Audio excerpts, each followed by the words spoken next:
Hello दोस्तों, स्वागत है आपका अपने यूट्यूब चैनल एग्जाम गुरु में। तो दोस्तों आज मैं आपको यहाँ पे एयरफोर्स एक्स ग्रुप से रिलेटेड यहाँ पे फिजिक्स का फुल प्रैक्टिस सेट कराऊंगा। ठीक है, तो पूरा वीडियो ध्यान से देखिएगा। और यहाँ पे देखिए एक बात बताते हैं आपको, यहाँ पे आपको न्यूमेरिकल टाइप के क्वेश्चन देखने को मिलेंगे, वन लाइनर क्वेश्चन मिलेंगे, ऑब्जेक्टिव क्वेश्चन मिलेंगे, न्यूमेरिकल क्वेश्चन मिलेंगे, ठीक, कॉन्सेप्चुअल क्वेश्चन देखने को मिलेंगे। पूरे क्वेश्चन आपके सिलेबस बेस्ड क्वेश्चन है। 25 टाइप के अलग क्वेश्चन देखने को मिलेंगे। यहाँ क्वेश्चन को संख्या दे सकते हैं। अब भाई वीडियो स्टार्ट करते हैं, ठीक है। हाँ, वीडियो स्टार्ट करने से पहले भाई लाइक जरूर कर लिया करो, वरना लाइक आप लोग बाद में करते नहीं, वीडियो काट के चले आते, सब्सक्राइब भी नहीं करते हैं। चलो भाई वीडियो स्टार्ट कर। पहला क्वेश्चन दिया गया। पहला क्वेश्चन करने से पहले 25 में अपना स्कोर जरूर बताना कमेंट में, प्लीज़ प्लीज़ जरूर बताना। अब स्टार्ट करते हैं। प्लांक नियतांक की विमीय सूत्र क्या होती है। मान लो यही पेपर आपका आ गया कंप्यूटर में, आप ये देख रहे हैं, मान लो फोन है ऐसे, कंप्यूटर मान लो। अब एग्जाम हॉल में बैठे हैं, 25 में आप कितने कर पाते हैं। देखो प्लांक नियतांक का विमीय सूत्र क्या होता है, इनमें से राइट ऑप्शन आपको बताना है। प्लांक नियतांक क्या होता है, देखो स्मॉल एस से डिनोट करते हैं वैसे तो देखो सूत्र से ही विमीय सूत्र निकलता है, ये चीज़ याद रखना है। तो या तो विमीय सूत्र देखो, या इसको भी बताते हैं। देखो ई बराबर क्या होता है, एच म्यू होता है। अब एच निकालना है तो एच बराबर हो जाएगा ई अपॉन म्यू हो जाएगा, ई अपॉन म्यू। ठीक है, म्यू आपकी जहाँ आवृत्ति होती है, यहाँ पे म्यू आवृत्ति को म्यू से भी डिनोट करते हैं और एन से भी डिनोट करते हैं। ठीक है, और ई आपकी होती है ऊर्जा, तो ऊर्जा को विमीय सूत्र होता है। ऊर्जा कोई भी प्रकार की ऊर्जा होती है तो उसकी विमीय सूत्र mL2T-2 ही होती है। ठीक है, और म्यू है, म्यू मतलब आवृत्ति, तो 1/T होता है, तो इसके विमीय सूत्र हो जाएगा T-1 हो जाएगा। तो T-1 यहाँ पे हो जाएगा। ठीक है, चलो भाई देखो, तो यहाँ पे आपको क्या हुआ कि h बराबर आपका निकल आएगा। देखो आराम से बताएंगे, डायरेक्ट भी बता सकते थे, लेकिन आपको समझ में ना आया तो क्या फ़ायदा है। यहाँ पे T-1 हो गया। जब T-1 इधर दोस्तों हो गया तो ये ऊपर जाएगा तो T+1 हो जाएगा ना, इतना तो हो ही सकता है। ठीक है, तो ये T+1 हो गया। अब ये +1 है, -2 है, तो -2 + 1 कितना होता है, अब बताओ। तो -1 होता है, तो इसकी सिंपल से mL2 ये तो रहेगा सेम, तो T-1 होगा। ये आपकी जो h है विमीय सूत्र, सॉरी प्लांक नियतांक आपकी विमीय सूत्र, ये mL2T-1 हो जाएगा। अब बात रही इसको, अब 4 आपको बताएंगे विमीय सूत्र जो आपको पेपर में 100% मतलब बहुत चांस होते हैं, बहुत ही पूछी जाती है। इसलिए मैं आपको ये कहता हूँ अब कि प्लांक नियतांक की विमीय सूत्र आप डट ले तो ज़्यादा बेहतर है, नहीं तो वहाँ पे 10 सेकंड लगेगा, उसमें टाइम बर्बाद होगा, तो वो ज़्यादा सही नहीं रहेगा। अगर नहीं आ रहा तो विमीय सूत्र ही है, मतलब फिर सूत्र से फार्मूला से कर सकते हैं। देखो पहली प्लांक नियतांक होती है तो इसकी mL2T-1 होती है, अक्सर पेपर में पूछी जाती है। और दूसरी होती है कि आपकी श्यानता की पूछी जाती है, श्यानता, तो उसकी होती mL-1T-1 होती है। कहीं कॉपी में लिख लो चुप्पे से किनारे, तो भाई ये पेपर में पढ़ के जाना। फिर कैपिटल जी होती है सार्थक गुरुत्वाकर्षण नियतांक होती है, इसकी विमीय सूत्र क्या होती है, m-1 होती है, L3 होती है, T-2 होती है। फिर से बता दे रहे सार्थक गुरुत्वाकर्षण नियतांक की m-1 L3 T-2 होती है। ठीक है, और ये लेटेंट हीट होती है जो गुप्त ऊष्मा, ठीक है, गुप्त ऊष्मा को पूछी जाती है। एल से डॉट करते लेटेंट होती है ना, तो इसके लिए सूत्र आना चाहिए। तो भाई सूत्र होता है Q बराबर mL, जहाँ L लेटेंट हीट होती है मतलब गुप्त ऊष्मा, L बराबर होता है Q अपॉन में m। अब Q मतलब ऊर्जा, Q आपकी ऊष्मा होती है। अब कोई भी प्रकार की ऊष्मा हो या ऊर्जा हो तो उसके लिए विमीय सूत्र आपकी एक ही होती है, mL2T-2 ही होती है। और m आपका मीटर में है, ये आपका मीटर जब +1 है, मान लो 1 है केवल, तो ऊपर जाए तो -1 होती है, ये +1 -1 कट गया। ठीक है, क्योंकि समझ के आ गया होगा, L2T-2 होती है लेटेंट हीट मतलब गुप्त ऊष्मा की। ठीक है, चलो भाई, और ये राइट है। दूसरा नंबर क्वेश्चन पूछा जाता है, ये क्वेश्चन कैसे पूछा जाता है, घुमा के पूछा गया, तो वो भी आपको बताएंगे। निम्नलिखित में से कौन सी राशि, देखो एक वीडियो देखो तो कम से कम ऐसा देखो कि उसमें 25 क्वेश्चन यहाँ है, बल्कि 2-4 क्वेश्चन एक्स्ट्रा बताएंगे, तो 30 क्वेश्चन को सीख के जाए, वो ज़्यादा बेहतर है। ठीक है, इसी क्वेश्चन से एक ना एक टाइप तो जरूर फंसना है, कुछ ना कुछ जरूर टाइप फंसेंगे, तो पढ़ लेना भाई। कुछ भी जाने पता नहीं 3-4 फंस जाए या 4-5 क्वेश्चन फंस सकते हैं, तो जरूर वीडियो को देखो, कोई भी वीडियो देखो, मेरा देखो या किसी भी यूट्यूब से देखो, तो उसको ये सोचो कि जो वीडियो हम देख रहे हैं उससे पास वो वीडियो पूरा आ जाना चाहिए। पेपर में अगर इससे क्वेश्चन आता है तो हमें करना है। ठीक, वैसे भी फिजिक्स आपके लिए इंपॉर्टेंट। ठीक है, देखो तो कोण है और विकृति विशिष्ट गुरुत्व, ये चारों जो तीनों आपकी दी गई हैं, ये आपकी विमाहीन है, मतलब इनकी कोई विमा नहीं होती भाई, विमा इनकी है नहीं। ठीक है, और पेपर में पिछली बार क्या हुआ था, लिखा था निम्नलिखित में से कौन सी विमाहीन राशि है, 4 ऑप्शन दिए थे जिसमें आपकी विकृति भी छुपी पड़ी थी। तो भाई जो विकृति होती है वो आपकी विमाहीन राशि होती है। अब समझ में आ गया, बताओ, विकृति आपकी विमाहीन होती है। इन चारों ऑप्शन में से है, कोण वोड सब, कोण विशिष्ट गुरुत्व चारों आपकी विमाहीन है, लेकिन ऑप्शन पिछली बार विकृति केवल दिया था, तो ये राइट ऑप्शन था। ठीक है, चलो भाई, निम्नलिखित में से कौन जड़त आघूर्ण का SI मात्रक है। जड़त आघूर्ण, मूवमेंट ऑफ इनर्शिया, मतलब आई से डिनोट करते हैं जड़त आघूर्ण को। आई बराबर सूत्र पड़ा होगा एम आर स्क्वायर होता है, एम मतलब द्रव्यमान गुणे दूरी स्क्वायर होता है, ठीक है। जहाँ पे एम होता है किलोग्राम, किलोग्राम क्यों लिख रहे हैं भाई, क्योंकि मात्रक निकालना है ना, तो ऐसे तो निकलेगा, तो किलोग्राम दूरी, दूरी मतलब हो जाएगा तुम्हारा, दूरी को मीटर से मापते हो तो मीटर हो गया। आर बार देखो आर होता है वो आपका दूरी होता है, तो ये स्क्वायर है तो स्क्वायर आएगा, मतलब kilogram metre square, right option ये हो गया, ठीक है। अगर कोई कहते विमी सूत्र बताओ तो किलोग्राम मतलब एम रहेगा, मीटर है तो मतलब आपका वो एल रहेगा, स्क्वायर है तो स्क्वायर लगा दो, एम एल स्क्वायर हो गया, ठीक है। अगला प्रश्न है चौथा नंबर है, गैस को समतापी रूप से फैल, ये देखो ये क्वेश्चन बताएं आता होगा तो भी गलत कर दोगे, इसलिए क्वेश्चन को चुप्पे से कहीं किनारे लिख लो, पेपर में पढ़ लेना, ठीक है। देखो लिखो क्या लिखना है इसमें, चौथा नंबर प्रश्न है, इसमें आप लिख लेना गैस को समतापी रूप से फैलने देने पर इसके द्वारा कार्य किया जाता है, तो फैलने देने पर इसके द्वारा कार्य किया जाता है, ये तीनों गलत थे, तो ये तो है नहीं पहली बात तो। कुछ समय के लिए इसके द्वारा कार्य किया जाता है, कुछ समय के लिए कोई किया जाएगा, ये गलत है। इस पर कार्य नहीं किया जाता, इसके द्वारा कार्य किया जाता है, यही तो चीज़ है। पेपर में जल्दी में गलत हो सकता है, लेकिन इसको लिख लेना पेपर में कहीं क्वेश्चन को। देखो जो टणित की चमक, पाँचवें नंबर, टणित की चमक अभी नहीं समझा रहा होगा, यहाँ बिजली कर लो भाई। चलो अब टणित, बिजली की चमक की गर्जन, आवाज़ सुनना ध्यान से, बिजली की जो चमक की जो आवाज़ होती है वो सुनाई देने से पहले, सुनाई मतलब नहीं देती, पहले दिखाई दे जाती है। अब बताओ क्यों, क्योंकि जो प्रकाश की गति होती है ना वो ध्वनि की गति से अधिक होती है, तो प्रकाश की गति सबसे अधिक होती है, 3 × 10⁸ मीटर पर सेकंड होती है, तो ये आपका राइट ऑप्शन होगा। इसीलिए जैसे कि जब बादल आप देखते हो तो चमक पहले देख लेते हो, फिर गड़गड़ाने की आवाज़ आती है, कुछ सेकंड बाद ही आती है गड़गड़ाने, तो प्रकाश की गति भाई ज़्यादा होती है, इसलिए प्रकाश पहले दिख जाती है, चमक उसकी गति बाद में सुनाई देती है, ठीक है। अब अगला क्वेश्चन देखो, छठा नंबर प्रश्न दिया गया है, सूर्य होते हैं जो आपके, ध्यान से समझना, ये पृथ्वी आपकी नीली है, पूरी नीला ग्रह है, ठीक है। चलो और पृथ्वी की बहन पूछ ले जाते तो शुक्र होती, क्योंकि आकार आकृति में बराबर होती है ना शुक्र के, वीनस ग्रह के, ठीक है। चलो भाई ज़्यादा डिटेल में ना जाए, वरना आपको सौरमंडल से रिलेटेड जाने कितने क्वेश्चन मेरे माइंड में आ गए, कम से कम 15 क्वेश्चन माइंड में आ गए जब मैंने शुक्र का नाम लिया, ठीक है। तो चलो वो तो इतने क्वेश्चन मैं पहले ही वीडियो में करा चुका हूँ जाने का। तो देखो अब सूर्य जब होता है, जब पृथ्वी तक पहुँचता है कितने समय लगते हैं बताओ, तो भाई वो 8 मिनट लगते हैं, 8 मिनट कुछ करके सेकंड लगते हैं, 8 मिनट मतलब 3 सेकंड ऐसे कुछ लगते हैं। तो वैसे लगभग देखो कोई क्लियर तो मापता नहीं है, माप नहीं सकते कभी भी, तो 8 मिनट लगभग होता है, मान के चलते हैं 8 मिनट के आसपास होते, तो 8 मिनट राइट ऑप्शन होगा, ठीक है। चलो भाई पृथ्वी के निकट ग्रह कौन सा होता है, शुक्र होता है। सूर्य के निकट ग्रह सबसे कौन होता है, बुध होता है। सबसे भारी बड़ा ग्रह कौन होता है, बृहस्पति होता है। कौन सी ग्रह के चारों ओर वलय लगे होते हैं, छल्लेदार, शनि ग्रह होता है। लाल ग्रह मंगल होता है, ठीक है। बहुत सारे क्वेश्चन याद आ रहे हैं, अभी इतना ही ठीक है, ज़्यादा क्वेश्चन ना बताएं वरना इसी में टाइम लग जाएगा, फिर आप लोग वीडियो कहेंगे अच्छा नहीं बनाया है। चलो भाई अगला देख। चलो भाई कभी कभी ऐसा होता है कि जो क्वेश्चन हम लोग को फिजिक्स के जैसे आते हैं, मतलब कि ये क्वेश्चन अभी सबूत हम आपको लिख के दे रहे हैं, क्वेश्चन की बात है, ये क्वेश्चन आपको बहुत बड़ा लग रहा होगा, कठिन भी लग रहा होगा, करने का मन ही नहीं कर रहा होगा, या तो फिर इन चारों ऑप्शन को देख अंधी मारने की कोशिश कर रहा होगा, क्योंकि 25 में आपको नंबर बताने हैं कमेंट में, ठीक है, बताना जरूर। अब ये क्वेश्चन को समझो तो पहले क्या लिखा है, देखो भाई यहाँ पे देखो न्यूमेरिकल करने का ट्रिक बताते हैं आज आपको फिजिक्स के सारे, देखो कैसे करते हैं, सुनना। एक पिंड है जिसका द्रव्यमान 1 किलोग्राम है, 1 किलोग्राम है, मतलब कि कोने में लिखते चल रहे हैं m बराबर 1 किलोग्राम दिया, कुछ नहीं पता, सूत्र नहीं आता, मैं भी सूत्र चलो नहीं आता। किसी विषम झुके तल जिसका झुकाव कोण 60 है, मतलब कि कुल मिला के थीटा दिया गया है, झुकाव कोण मतलब थीटा 60 डिग्री दिया गया है भाई। फिर नहीं पता क्या होगा कि ऊपरी सिरे से चलना शुरू करता है यदि तल का गतिज घर्षण गुणांक आपको पता होगा म्यू होता है, ठीक है। म्यू नहीं भी पता तो अभी बता देंगे ना कैसे क्या होता है। देखो तल की लंबाई 1 मीटर है, तल की लंबाई 1 मीटर है आपकी, ठीक है। चलो भाई नहीं पता क्या कितने मीटर है, नहीं पता, चलो मान लो। अब इसमें पूछा कि घर्षण के विरुद्ध कितना कार्य किया जाएगा, अब बताओ इस सूत्र इसका क्या होगा, चलो बताओ भाई। चलो भाई देखो ऐसा बता दे आपको, ये होता है, देखो सिंपल सी बात बता दे आपको। देखो जो एफ है यहाँ पे आपने एक सूत्र पढ़ा होगा, एफ बराबर क्या होता है, ऐसा कौन सा सूत्र जिसके एम थीटा म्यू और एम थीटा और म्यू आते हैं, तो वो केवल एक ही सूत्र है, m बराबर होता है mu m g cos theta होता है। तो f बराबर हो जाएगा म्यू कितना दिया गया आपका, सिंपल सा 0.5 दिया गया है। जो चीज़ दी जाती है ना उससे फिर सोचो कि इनके बीच में रिलेशन कौन सा बनेगा, तो भाई m बराबर mu m g cos theta, ये एक सूत्र आपने पढ़ा होगा। तो m कितना दिया गया, सब यहाँ वैल्यू दी गई है, और जी तो भाई देखो 9.8 होता है, आपको पता होना चाहिए, तो 9.8 हो गया। और कॉस थीटा कितना है, कॉस थीटा मतलब कॉस 60, ठीक है।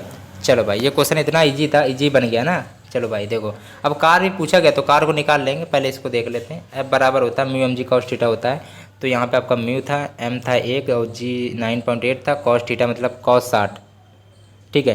तो कॉस 60 होता है 1/2, ठीक है। ये हो गया 10, 5 दूनी 10, ये हो गया 4, 4 मतलब 98/40 हो गया, क्योंकि ये पॉइंट हटाया जब, ठीक है।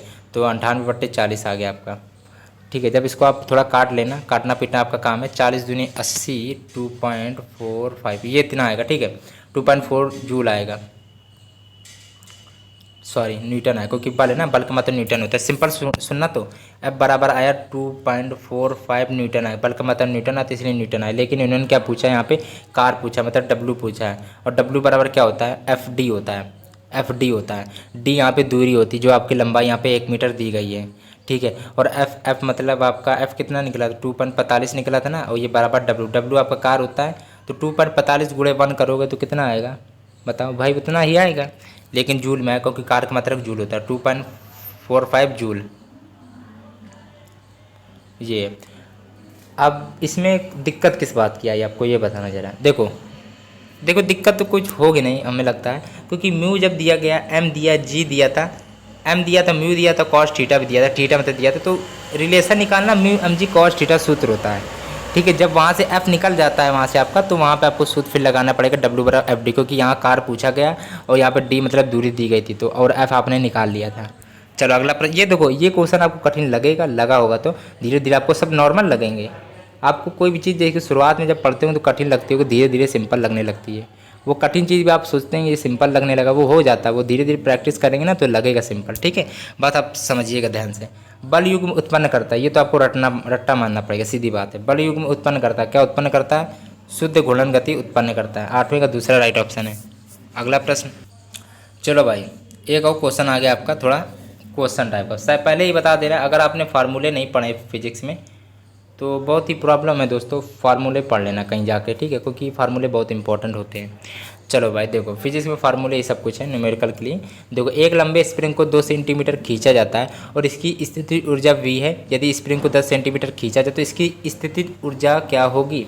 इसके लिए सूत्र आपको बताया था ना मैंने पहले ही, U देखो स्थिति ऊर्जा U बराबर होता है, एक सूत्र बताया था 1/2 kx²। भाई यहाँ पर k क्यों लगाया और x² क्यों किया, देखो भाई सिंपल सा आपको बताते हैं अब क्यों ये सब किया गया, मैं आपको बताता हूँ। देखो यहाँ पे स्थिति ऊर्जा पूछी गई, स्थिति ऊर्जा पूछी गई, ठीक है। अब यहाँ पे स्थिति ऊर्जा V देगा, मतलब U की वैल्यू V दी गई, सिंपल सी बात है। और स्प्रिंग यदि दे दी जाए तो स्प्रिंग आपका वो क्या कहते हैं, के तो आपको निकालना पड़ेगा, x², x आपके यहाँ पे ये होता है 2, x बराबर 2 आपका दिया सेंटीमीटर, तो इसीलिए हमने लगाया था u बराबर 1/2 kx², लेकिन u की वैल्यू v दी है तो 1/2 kx, x कितना दिया गया, x आपका 2 दूनी 4 हो गया, 2 2 कट गया, तो यहाँ पे कितना हो गया, तो v k बराबर हो गया 2v, k बराबर हो गया आपका v/2, v/2 आ गया k बराबर।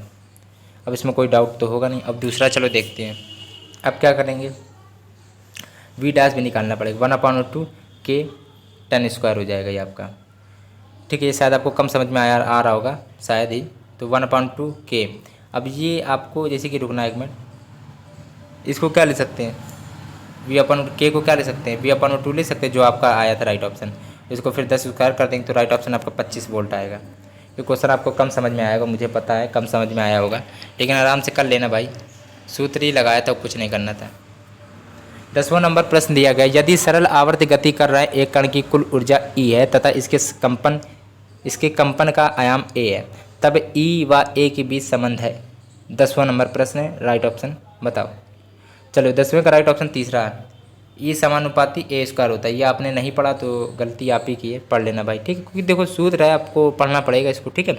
E और A के बीच में रिलेशन पूछा गया तो E समानुपाती A² होता है, ठीक है। चलो भाई अगला देखते हैं, ताप वैद्युत तापमापी होता है। 11 नंबर प्रश्न है, ताप वैद्युत तापमापी होता है किस पे, सीबेक प्रभाव पर आधारित है, ठीक है। 11वें का बी ऑप्शन राइट है, सिंपल क्वेश्चन था, याद करना पड़ेगा इसको, ठीक है। और ये समानुपाती, ये वेरी वेरी इंपॉर्टेंट क्वेश्चन है। अगला प्रश्न है, ये राइट है, ठीक है। 12वां नंबर प्रश्न दिया गया, निम्नलिखित में से कौन तापमापी तीव्र परिवर्तनशील ताप के मापन में प्रयोग किया जा सकता है। 12वां नंबर प्रश्न है, तो यहाँ पे आपके ताप युग्म तापमापी, अगर तापमापी की बात हो रही है तो तीव्र परिवर्तनशील ताप के मापन में प्रयोग किया जाता है तो वह ताप युग्म तापमापी ही होता है, ठीक है। चलो भाई अगला प्रश्न है, लोहे के एक पिंड का ताप 140 डिग्री फ़ारेनहाइट है, सेल्सियस पैमाने पर इसका मान क्या होगा, इसके तापमान का मान क्या होगा। चलो भाई अब देखें ऐसे करते हैं। देखो F बराबर क्या होता है, F बराबर मतलब सॉरी F माइनस 32/9 बराबर C/5। ये आपने सूत्र किसने किसने पढ़ा है बताओ, ये सूत्र इंपॉर्टेंट है, ठीक है। अब इसमें क्या क्या दिया डिटेल में आपको बताते हैं। देखो F कितना दिया है, 140 है, 140 डिग्री फ़ारेनहाइट है, तो 140 माइनस 32/9 बराबर C/5। सेल्सियस पैमाने पर इसका ताप कितना होगा, सेल्सियस पैमाने मतलब C पूछा गया, ये C पूछा गया था इसलिए C पूछा गया तो लगाना पड़ा, ठीक है। तो C/5 ये सूत्र होता है, ये सूत्र आपको याद करना पड़ेगा, ठीक है। अब 140 में 32 घटाएंगे तो 108 आएगा, 108 अपॉन में कितना था 9 था, बराबर C/5 हो जाएगा। तो C बराबर हो जाएगा आपका 108 गुणे में 5, ये इधर चला गया, अपॉन में 9। तो आपका ऐसा करना है, 9 कम 9 9 दूनी 18 12 पंचे 60 आएगा। C बराबर 60, सेल्सियस पैमाने पर 60 होगा। चलो भाई 60 डिग्री का, ठीक है। 14 नंबर प्रश्न दिया गया आपका, समतल कांच के गुटकों को भिन्न रंगों के अक्षरों के ऊपर रखा जाता है, न्यूनतम उठा हुआ अक्षर है। 14 नंबर प्रश्न है, तो कैसा है उठका, तो उठा हुआ अक्षर तो लाल रंग का होता है, ठीक है। न्यूनतम पूछा गया ना। चलो भाई सुपरसोनिक जहाज उड़ते हैं, बहुत इंपॉर्टेंट क्वेश्चन है भाई। सुपरसोनिक जो जहाज होते हैं वो ध्वनि की चाल से अधिक चाल से उड़ते हैं। सुपरसोनिक की बातें अलग होती है, वो ध्वनि की चाल से अधिक चलते हैं, ठीक है। अगला प्रश्न है, ये याद कर लेना, ताप में वृद्धि करने पर जो ध्वनि का वेग होता है उस पर क्या प्रभाव पड़ेगा। ताप में यदि आप वृद्धि कर रहे हैं तो क्या प्रभाव पड़ेगा। 16 नंबर प्रश्न है, बताओ जरा बताओ। जब आप ताप में वृद्धि करते हैं ना तो जो ध्वनि का जो वेग होता है वो भी बढ़ जाता है, ठीक है। चलो भाई बढ़ जाता है, कोई समानुपाती होता है ताप के, ठीक है। चलो भाई तो बढ़ जाता है। अगला प्रश्न है, ये क्वेश्चन बहुत इंपॉर्टेंट है। 17 नंबर प्रश्न दिया गया, यदि साबुन के एक बुलबुले को ऋणावेश से आवेशित किया जाए इसकी त्रिज्या क्या होगी बताओ। तो इसकी त्रिज्या भी वृद्धि कर देती है, ठीक है। ये क्वेश्चन आपने बहुत बार पढ़ा होगा, ये क्वेश्चन वैसे बहुत ही बार आता है क्वेश्चन पेपर में, पेपर में अक्सर पूछा जाता है। एक लैंप है जिस पर 50 वोल्ट 250 वोल्ट अंकित है, में प्रवाहित धारा है। 18 नंबर प्रश्न है, राइट ऑप्शन बताओ।